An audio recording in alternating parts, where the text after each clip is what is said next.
Durante anos, Matheus Nunes foi visto como uma história improvável de superação.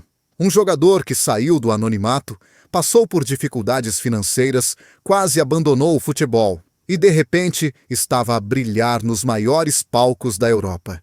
Para muitos, ele simbolizava a nova geração portuguesa. Talento puro, força mental e uma ascensão meteórica. Mas, por trás dessa trajetória inspiradora, existem decisões controversas, silêncios incômodos e relações tensas que raramente são discutidas. A sua escolha de carreira, as mudanças bruscas de clube, a pressão da seleção e os bastidores do futebol moderno colocaram Matheus Nunes numa zona cinzenta, onde a glória e a sombra se confundem. Neste episódio de Glórias e Sombras, vamos revelar os nomes, os momentos e as escolhas que marcaram profundamente o percurso de Matheus Nunes e que ajudam a explicar por que o seu talento nunca veio sem um preço. Número 5. Rubem Amorim. Quando Matheus Nunes chegou ao Sporting CP, poucos imaginavam que aquele médio ainda bruto, vindo do Estoril, se tornaria uma peça-chave numa das equipas mais dominantes do futebol português recente. Mas houve um nome que acreditou nele antes de todos: Rubem Amorim. Amorim não viu apenas força física ou capacidade de transporte de bola. Viu um jogador com instinto, intensidade e uma fome rara. Foi ele quem insistiu na adaptação de Matheus Nunes a um papel mais completo no meio-campo, exigindo-lhe disciplina tática, responsabilidade defensiva e coragem com bola. Sob o seu comando, Matheus deixou de ser apenas promessa e passou a ser decisivo. No entanto, essa relação nunca foi tão simples quanto parecia por fora. Nos bastidores, Amorim exigia mais do que Matheus Nunes estava habituado a dar. Havia momentos de frustração, chamadas de atenção públicas e privadas, e uma pressão constante para que o jogador elevasse o seu nível mental. Matheus sentia que precisava provar, jogo após jogo, que merecia aquela confiança. E isso criou tensão. A época do título em 2020-21 foi o auge, e também o início da ruptura silenciosa. Com o interesse crescente de clubes ingleses, Matheus começou a sentir que o Sporting já não era o destino final, mas apenas uma etapa. Amorim percebeu isso, e quando um treinador sente que um jogador já está com a cabeça noutro lugar, a relação muda. Apesar de nunca terem entrado em conflito público, havia sinais claros: menos proteção nas conferências de imprensa, mensagens mais frias e uma sensação de que Matheus precisava sair para crescer.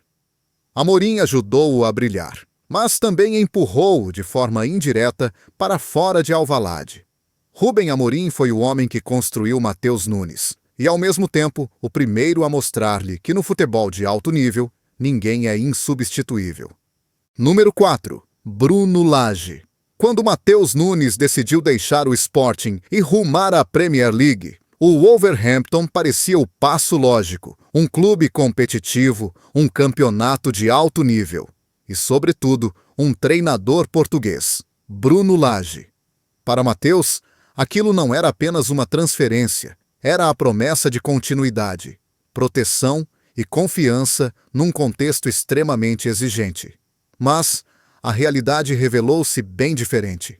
Bruno Lage via em Matheus Nunes um médio moderno, capaz de romper linhas e dar músculo ao jogo dos Wolves. No início, houve elogios públicos, minutos importantes e a sensação de que ele seria o pilar do novo projeto. Porém, a Premier League não perdoa períodos de adaptação longos, e Matheus, apesar do talento evidente, começou a oscilar. Nos treinos, Bruno Lage exigia intensidade constante, decisões rápidas e rigor tático absoluto. Matheus, habituado a ter mais liberdade em Portugal, sentia-se limitado. Havia jogos em que parecia solto, dominante, e outros em que desaparecia por completo. Essa irregularidade começou a desgastar a relação. O momento de ruptura silenciosa surgiu quando os resultados do Wolves pioraram. Bruno Lage passou a ser pressionado internamente. E em contextos assim, os jogadores deixam de ser projetos e passam a ser soluções imediatas, ou problemas. Matheus Nunes deixou de ser intocável. Foi substituído mais cedo, trocado de posição, e em certos jogos parecia jogar com medo de errar. Nunca houve polêmica pública entre os dois. Nenhuma troca de palavras duras na imprensa. Mas, nos bastidores, a confiança estava quebrada.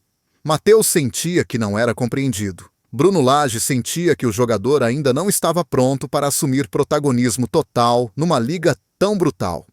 Quando Bruno Lage acabou por sair do Wolves, Matheus Nunes ficou num limbo.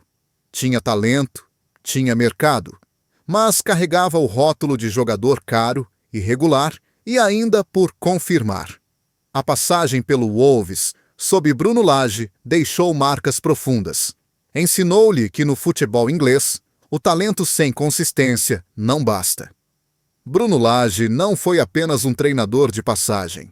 Foi o homem que expôs, de forma cruel, as fragilidades que Matheus Nunes ainda precisava enfrentar. Número 3. Pep Guardiola. Quando o Manchester City decidiu apostar em Matheus Nunes, muitos viram isso como a consagração definitiva. Chegar ao clube mais dominante da Europa significava apenas uma coisa: Pep Guardiola tinha aprovado o talento. Para Matheus, era a chance de provar que podia competir no nível mais alto, rodeado de estrelas e exigência máxima. Mas trabalhar com Guardiola não é um prêmio, é um teste brutal. Pep vê o futebol como um sistema perfeito, onde cada movimento tem sentido, cada passe tem intenção e cada erro é ampliado. Desde os primeiros treinos, Matheus percebeu que estava longe do ideal. A sua capacidade física impressionava. Mas as decisões com bola nem sempre se alinhavam com a precisão obsessiva de Guardiola. Nos jogos, Pep alternava elogios discretos com substituições rápidas. Matheus entrava, errava um passe simples e sentia o olhar do treinador.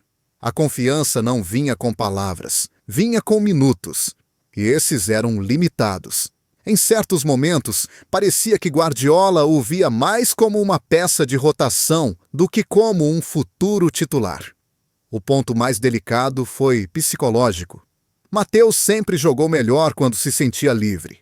Com Pep, a liberdade vem apenas depois da perfeição tática. Essa barreira criou frustração. Nos bastidores, surgiram dúvidas. Estaria Matheus Nunes preparado para o nível intelectual do futebol de Guardiola? Ou seria mais um talento físico a perder-se num sistema demasiado rígido? Apesar disso, Pep nunca o descartou publicamente. Pelo contrário, defendia-o, mas exigia evolução constante. Uma relação fria, profissional, sem margem para ego. Matheus aprendeu ali uma lição dura. O talento não basta se não for controlado, pensado e repetível. No Manchester City, Matheus Nunes não encontrou conforto, encontrou um espelho, um reflexo cruel das suas limitações e, ao mesmo tempo, do potencial que ainda podia alcançar. Pep Guardiola não o destruiu, mas obrigou-o a encarar a verdade mais difícil da sua carreira. Número 2. Fernando Santos. Para qualquer jogador português, vestir a camisola da seleção nacional é o auge. Para Matheus Nunes, foi também uma das experiências mais frustrantes da sua carreira. Fernando Santos, o selecionador que levou Portugal ao topo da Europa, nunca escondeu a sua visão conservadora do futebol. E isso teve impacto direto no percurso de Matheus. Desde as primeiras convocações, Matheus percebeu que não era prioridade. Apesar de boas exibições nos clubes, chegava à seleção e encontrava um meio-campo fechado, hierarquizado, onde a confiança vinha mais da experiência do que do momento de forma. Jogadores como William Carvalho, João Moutinho ou Danilo Pereira estavam sempre à frente. Quando tinha minutos, eram curtos.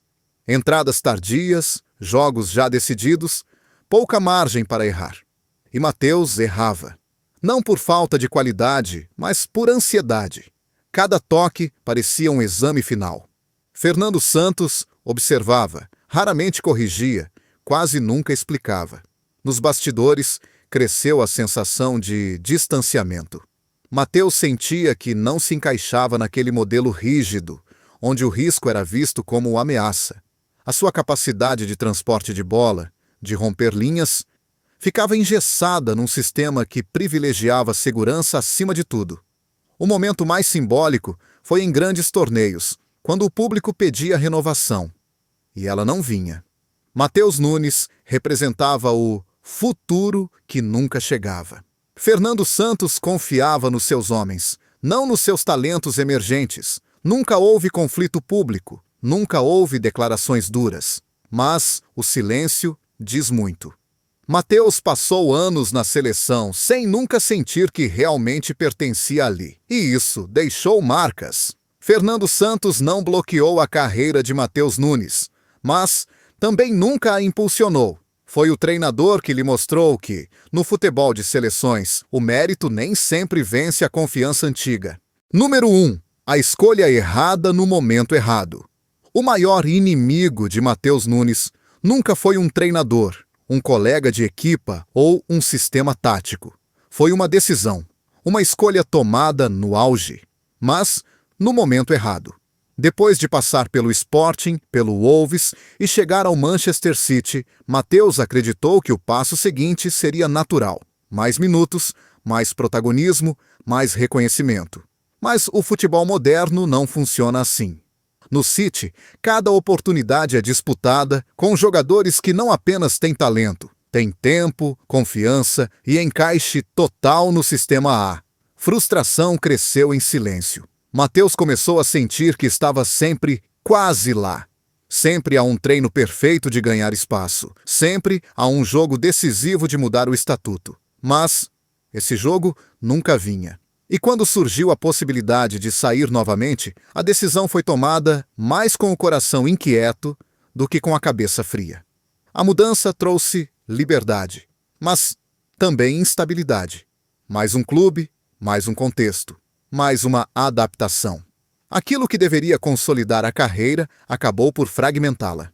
Matheus Nunes passou a carregar um rótulo perigoso no futebol europeu. Jogador talentoso, mas em constante reinício. O twist é cruel. Tudo o que o fez subir rapidamente, coragem, ambição e impaciência com limites, começou a jogar contra ele. No topo, a pressa cobra um preço alto.